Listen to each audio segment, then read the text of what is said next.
Uma coisa importante é que nós tenhamos uma definição do que é conflito. Você pode definir conflito a partir de diversas perspectivas, do ponto de vista teológico, do ponto de vista psicológico. Eu gostaria de apresentar uma definição de conflito que me foi apresentada por um psicólogo. O nome dele é Marcelo Nude. Vamos ver como ele define conflito. Conflito, a grosso modo, pode ser definido como um desajuste interior, uma crise que a pessoa tem consigo próprio e que em dado momento é manifestado exteriormente. Encontra uma outra pessoa que também tem um conflito interior, uma crise interior e que manifesta isso exteriormente. O encontro dessas duas crises interiores vai produzir um desajuste entre essas duas pessoas. O conflito, então, na verdade, é a projeção de si próprio e que não encontra o colo, o respaldo do outro. Na verdade, todos nós estamos brigando sozinhos com nós mesmos e por isso acabamos brigando com os outros. O conflito que pode ser considerado ajustável é aquele que encontra a tolerância e a compreensão do outro. E esse conflito, então, ele passa a ser resolvido. Acredito que o conflito que é problemático é o conflito que encontra no outro a rejeição, encontra no outro mais conflito, e aí a tendência é que se transforme numa bola de neve e a saúde emocional das pessoas começa a ser abalada.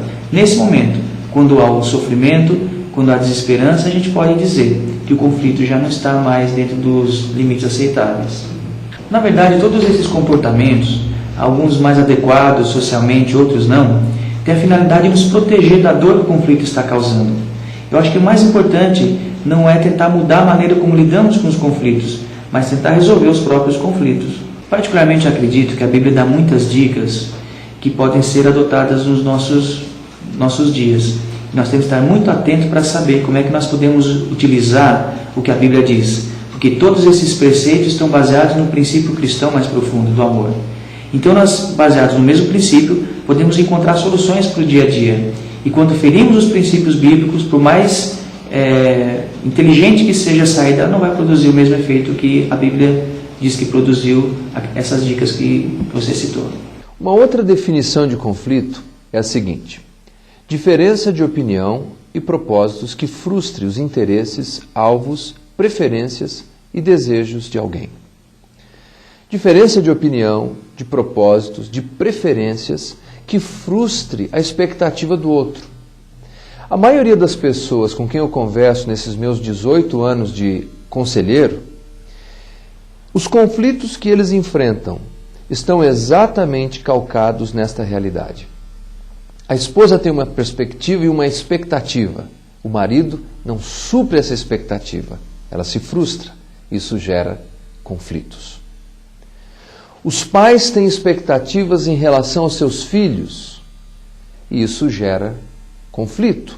Toda vez que a expectativa, o propósito, a preferência de alguém é ferida, então nós nos deparamos com conflitos.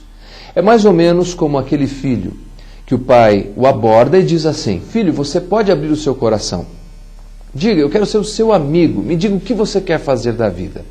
E o filho olha firmemente para o pai e diz: tá bom, papai, eu não quero fazer faculdade. Eu não quero ir para a universidade. E qual é a reação do pai? Você está louco? Você perdeu o juízo. Expectativa frustrada, gerando conflitos.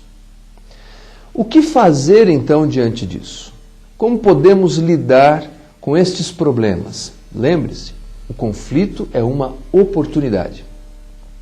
A oportunidade de glorificar a Deus, de fazer uma autoavaliação, de restaurar alguém e de reconciliar com alguém. Porque fazendo isso, então, nós crescemos e nos tornamos pessoas melhores.